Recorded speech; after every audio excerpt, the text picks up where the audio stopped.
Contei para vocês no início do programa que hoje íamos falar de metabolismo.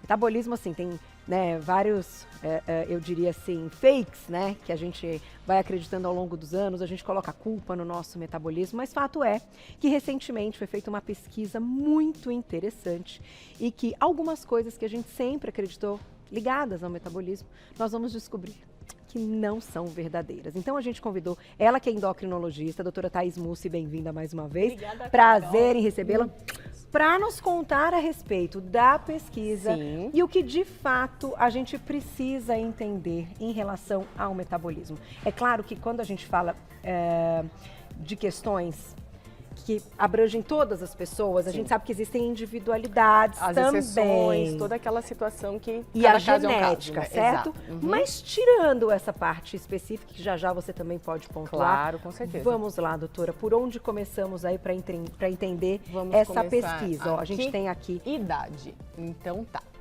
O que essa pesquisa mostrou pra gente? Que ao contrário do que se imaginava, durante toda a minha fase, cada ano eu vou diminuindo meu metabolismo, minha taxa metabólica vai ficando menor. A gente viu que não é bem assim. O primeiro ano de vida, do 0 a 1 ano, realmente o nosso metabolismo dobra. Tá. Ele é 2 vezes mais acelerado do que no todo o restante da nossa vida. Tá. A partir dos 20 anos de idade, o nosso metabolismo começa a cair na casa de 3%, mais ou menos ali, e depois dos 60 anos, aí sim nós vamos ter um decréscimo de 0,7% na taxa metabólica basal anualmente. E o que é essa taxa metabólica basal? Eu acho que a gente também contextualizar isso é bem importante. A taxa metabólica basal é tudo aquilo que o nosso corpo usa para nos manter vivos. Então, todas as nossas células, elas fazem algum papel metabólico de forma única, de forma combinada, mas o nosso metabolismo ele tem essa situação de estar trabalhando sempre. Então, o que acontece? A idade, ao contrário do que muita gente imaginava, ela não é que sempre eu vou ter um decréscimo. Ela não derruba Não tanto derruba, assim. não. Então, botar a culpa na idade também. Exatamente, não é bem assim. Então, a gente sabe que sim, existem determinadas faixas etárias nas quais eu vou acabar sim tendo um decréscimo, mas é uma situação que não é anualmente eu estou tendo essa queda e progressivamente no sentido assim, todo ano, não é bem assim. Mas, doutora, como eles chegaram nessa conclusão, então? Porque foi uma pesquisa com bastante gente, assim, de 6 todas mil as pessoas, 6 Carol, mil pessoas. envolvendo naturalmente de 0 a 95 anos. Então, de fato, homens, mulheres de todas as faixas etárias, né, de grupos étnicos diferentes também. Então, esse antropólogo que fez a pesquisa, até inclusive resultou num livro, essas 6 mil pessoas que foram estudadas trouxeram todos esses dados aí que a gente consegue em comum, isso, né? Exatamente. Independente ali da idade, de como vivia. Exato. Muitas variáveis entraram no assunto. Vamos para a segunda caixinha que está aqui, que a gente vai falar de todos os itens, então. Calorias. Perfeito. Eu acho esse assunto sensacional, porque até no consultório a minha bandeira é coma melhor, não menos, o caminho do meio é o caminho mais sustentável e possível. Tá. Então, as calorias, muitas vezes a gente tem medo, né? De, meu Deus, eu vou comer tudo isso aqui, vou comer... Eu, como de ascendência libanesa, já fiquei babando naquele prato. Então, você olha e fala assim, meu Deus, mas eu vou comer tudo isso, as calorias, e eu gasto muito menos, talvez a Carol gaste menos, eu gasto mais, um homem gaste muito mais. A gente sabe que, em média, eles chegaram a um número, em 2.500 calorias na média. Claro, um exame de calorimetria é um exame que vai, de fato, bater o martelo e falar, você gasta tanto, é essa a sua taxa metabólica basal. Mas ele chegou a essa conclusão, porque afinal de contas foi um número bastante expressivo, que em média se gastava 2.500 calorias por dia. Sabemos sim também que cada alimento tem seu papel na termogênese. A termogênese é aquilo que o alimento, como que o alimento eu vou gastar, o tanto que o meu corpo consome. A gente sabe que, por exemplo, para digerir aquela linda kafta, eu vou gastar mais. A proteína dá mais trabalho para gastar. Então, o meu metabolismo naturalmente naturalmente também reage de uma forma diferente. Entendi. Então, dependendo do tipo de alimento, então consumo de alguns alimentos, a gente vai dar uma forcinha. Dá uma forcinha, dar uma empurradinha. Então, seriam as proteínas, gorduras também? Gorduras nem tanto, mas a proteína é o que mais faz a termogênese, que é essa queima pelo alimento aumentar, Carol. Carboidrato também é menos? Também menos, mas a proteína, de fato, é a nossa rainha aí. Tá certo. Já, então, quem tiver dúvidas, vão mandando mensagem pra gente no @VocêBonitaTV, que a gente já vai falando de todos os tópicos, então, da pesquisa. E já, quem quiser, a gente vai voltando em alguns. Esse aqui, terceirinho aqui que eu não tô vendo. Homem versus mulheres. Aquela história de... Gente, eu falei sobre isso outro dia nos stories. A gente vai no embalo, né? E acho que pode comer igual os homens. Né? O que eles descobriram dessa questão aí do metabolismo? Eles descobriram que... Isso é uma coisa que a gente já sabe também, né, Carol? Os homens, eles têm uma massa muscular maior. O músculo, ele gasta mais do que a gordura. Por isso que até nós vamos chegar nesse tópico também, a questão do, eu estou fazendo uma reeducação alimentar, estou num processo de emagrecimento junto com meu marido, ele emagreceu 5 quilos e eu emagreci meio.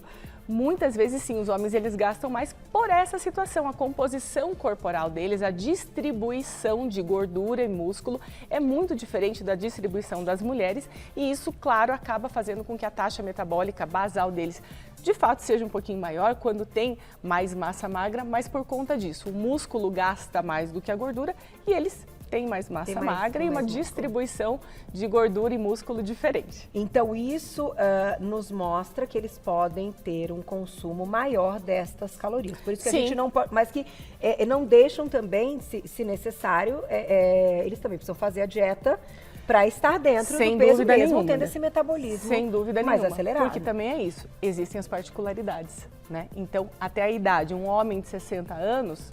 Às vezes ele vai acabar tendo esse decréscimo comparado com uma mulher de 20 anos.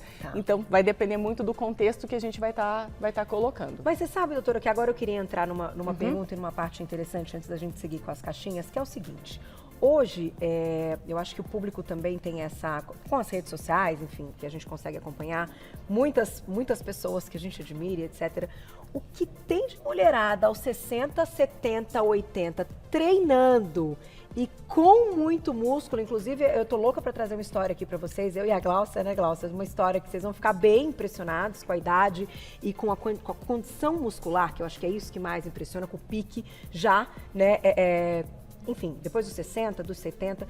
Isso vai ter uma mudança quando a gente coloca esses tópicos? Então, assim, a pessoa que consegue treinar, ter uma alimentação saudável e ter músculo, independente da idade dela, ela não vai ter a idade cronológica, ela vai ter outra idade.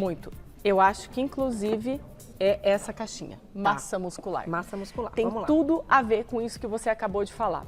E, graças a Deus, as pessoas estão muito mais conscientes sobre a importância, porque é isso, o benefício estético é um dos benefícios que a atividade física ela traz. E a melhora da massa magra, ela, além de você conseguir consumir um pouco mais, não ficar tão engessado, você conseguir ter essa liberdade um pouco maior, o músculo ele gasta mais. Você tendo uma massa muscular maior que você consegue através dos exercícios de força, né? Então, às vezes, no consultório, uma caminhada. É ótimo, mas a atividade física, a musculação, você desenvolver a massa magra, faz toda a diferença nas mulheres após 50, 60 anos, principalmente pela questão menopausa, que nós sabemos que naturalmente a nossa testosterona acaba baixando um pouquinho, é de suma importância. Eu costumo falar assim, a gente vai pensar num suplemento, numa medicação, depois que o feijão com arroz tiver sido feito, que é o básico bem feito. Eu estou dormindo bem, eu estou treinando, eu estou me hidratando, eu estou comendo comida de qualidade, eu estou comendo melhor, não menos. Quando isso está sendo bem feito, todo o resto aparece. De nada adianta a gente não treinar, ficar o dia inteiro lá sentado, não ter desenvolver essa massa magra, porque naturalmente a gente vai perdendo com o passar da idade, e achar que alguma coisa, um remédio, um suplemento vai fazer milagre, e não vai, né? Doutora, estimular muito a produção de insulina com consumo de carboidratos refinados é algo que pode detonar o metabolismo, enfim, deixar o metabolismo mais preguiçoso? Carol, mais preguiçoso talvez não, mas ela me deixa muito mais propensa a compulsões alimentares, a vontade de mais carboidrato. Eu viro quase uma um ratinho, um hamster na rodinha. Entendi. Atrás, porque os picos de carboidrato refinado que vão fazer minha glicose subir, eles vão acionar a insulina. Tá. Essa insulina acionada, a insulina, apesar de ser um hormônio anorexígeno, ou seja, que inibe a fome, mas uma vez ela acionada, ela vai fazer essa glicose baixar. Aham. Nessa queda, possivelmente uma hipoglicemiazinha reativa, Tá. eu vou ter mais vontade do carboidrato. Aí eu vou lá, quem já não... eu preciso de um docinho, eu preciso de alguma coisinha, aí você come o carboidrato, sobe o pico de novo, aciona a insulina, cai.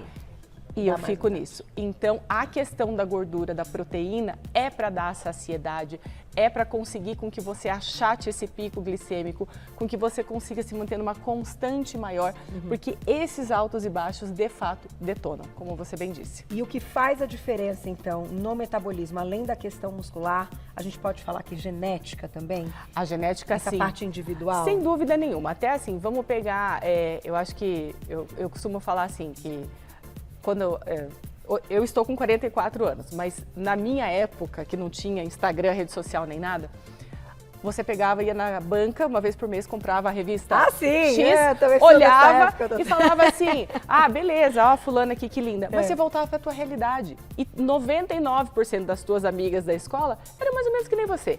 Hoje, as meninas querem o quê? Ter 1,80 m, pesar 40 quilos molhadas, né? É aquela coisa assim que é a genética. Olha a família dessa menina. Todo mundo é alto, todo mundo é magro, se não todo mundo, a maioria. A genética influencia, sim. Existem pessoas que são mais poupadoras, existem pessoas que são mais gastadoras. E a gente falando em termos metabólicos, isso faz todo sentido e é uma verdade. Era aí nesse ponto que eu queria chegar. E é uma então, verdade. Assim, tem coisa que, por mais que a gente faça tudo certo, o resultado não vai ser o mesmo. Então aquela coisa clichê, né? Sua melhor versão e tudo mais. É isso. É isso. No fundo é isso. No fundo é isso. Porque não adianta eu querer ficar comparando jabuticabeira com pereira, né? Eu não tenho essa genética. Não vou conseguir, não tem como. Então tá, dentro da minha genética, dentro do meu possível, eu posso ser assim, eu posso ser assado, eu consigo melhorar em tais aspectos e acaba sendo essa a grande sacada. Tá certo. Vou lá e já volto. Daqui a pouquinho tem perguntinhas do público no @VocêBonitaTV. E já tem perguntinha? Oba! Vamos lá na tela. Tô com saudade das perguntinhas, gente. Manda perguntinha que eu adoro. Madalena, obrigado. Um beijo pra você. As proteínas vegetais também gastam mais ou só de origem animal? O público do Você Bonita é muito top, né?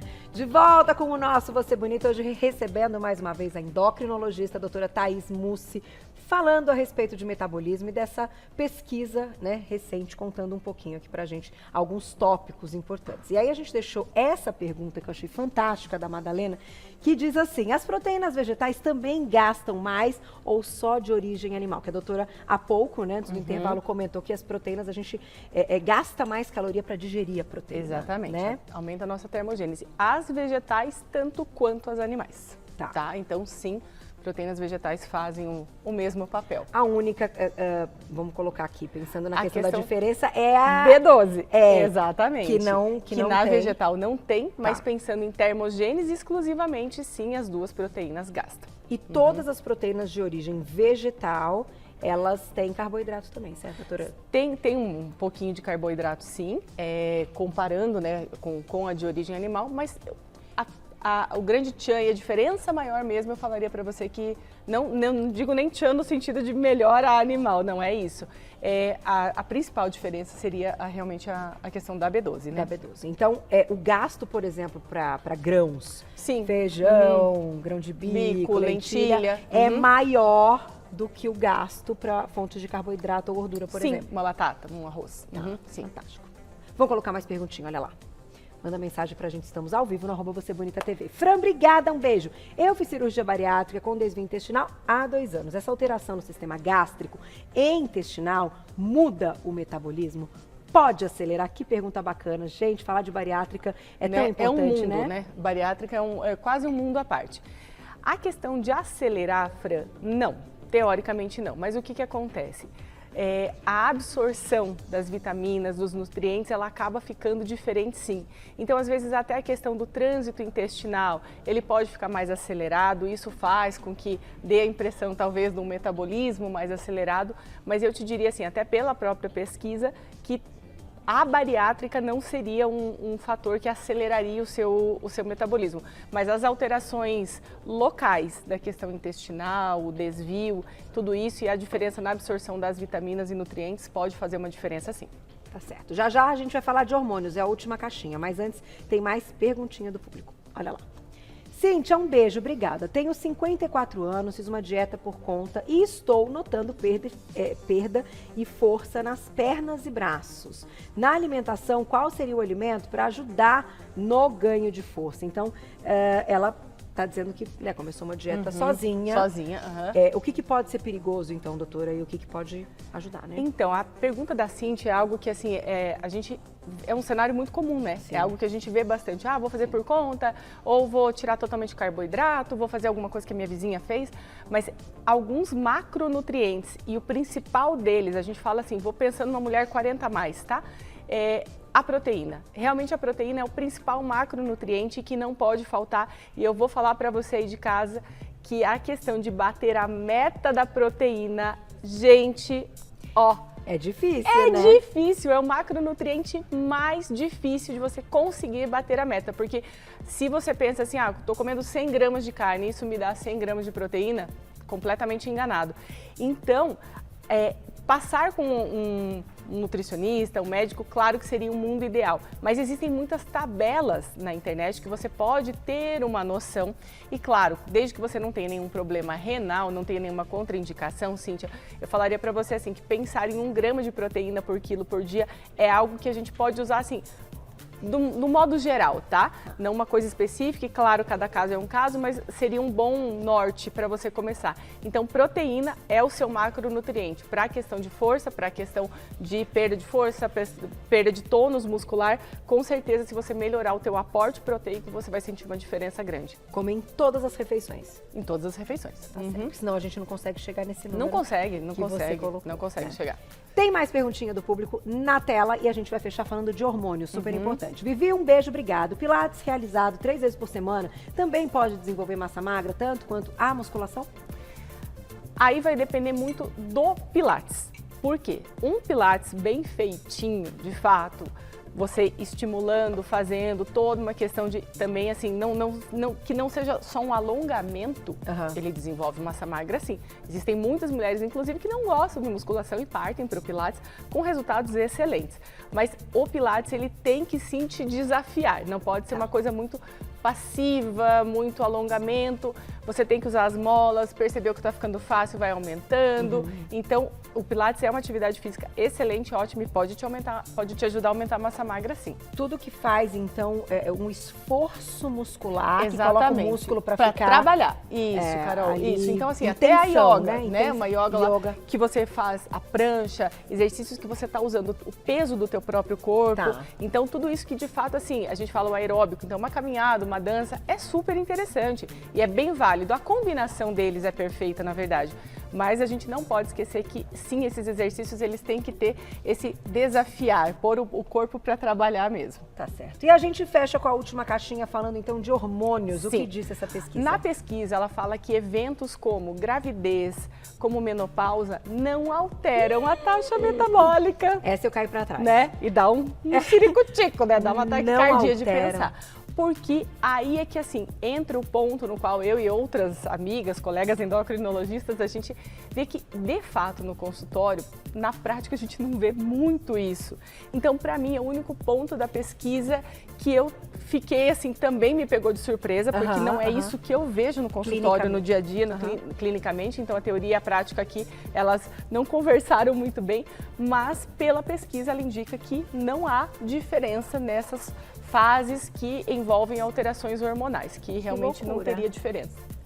Precisamos aí de um tempo, né? Exatamente. De mais tempo ou mais gente mas é uma coisa que assim, é um item, a gente sabe que sim, alterações, por exemplo, uma tireoide alterada, ela vai alterar o metabolismo, mas aí são coisas pontuais, né, Carol? Estou com a minha tireoide alterada, eu vou lá, ajusto, fica tudo bem, volta para uma homeostase, para um equilíbrio.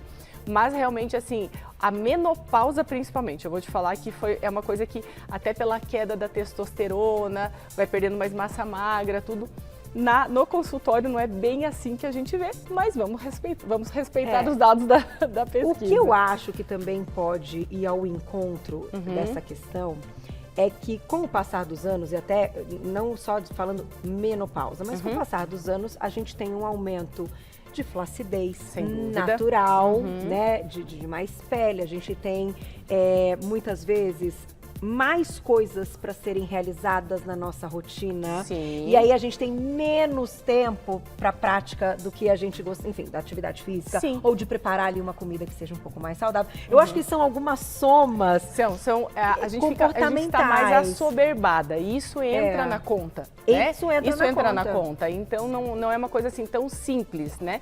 Porque se a gente for parar para pensar, certo? O que eu tinha de rotina de vida, de atividade física com 20 anos, eu estou mantendo uma constante ao longo da minha vida. Então, aos 20 anos pode ser que a pessoa consiga dormir mais. Exatamente, tem menos filhos, tem outras responsabilidades. Exatamente. Eu acho que isso tudo vai na nossa conta, eu acho que sim. Não é? Esse aqui a gente deixa em stand-by, né, Carol? Vamos deixar esse de stand-by. Vamos cuidar dos outros, né? E priorizar o que você disse, alimentação, comida de verdade, aumentar um pouquinho, né, esse consumo das proteínas.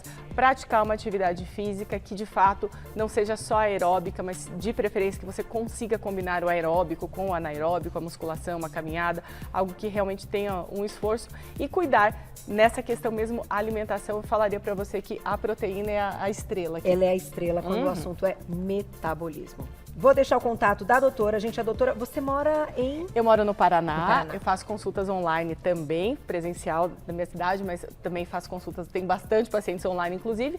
E aqui em São Paulo? E aqui em São Paulo, o Instagram é @doutora Thaís Mussi. Tá certo, @doutora, abreviado, Thaís, com TH, o Mussi, com 2 S, @doutora Thaís Mussi, tudo junto, vocês encontram um trabalho lá nas redes sociais, podem mandar mensagem pra doutora, podem mandar mais temas, escrevam lá, né, no @VocêBonitaTV e lá no Instagram da doutora, o que vocês acharam dessa pesquisa, o que vocês acharam dessa história e desses tópicos que a gente colocou aqui. Exatamente. Que eu acho que pode trazer novos assuntos. Obrigada, viu? Sempre um prazer te receber. Carol. Igualmente.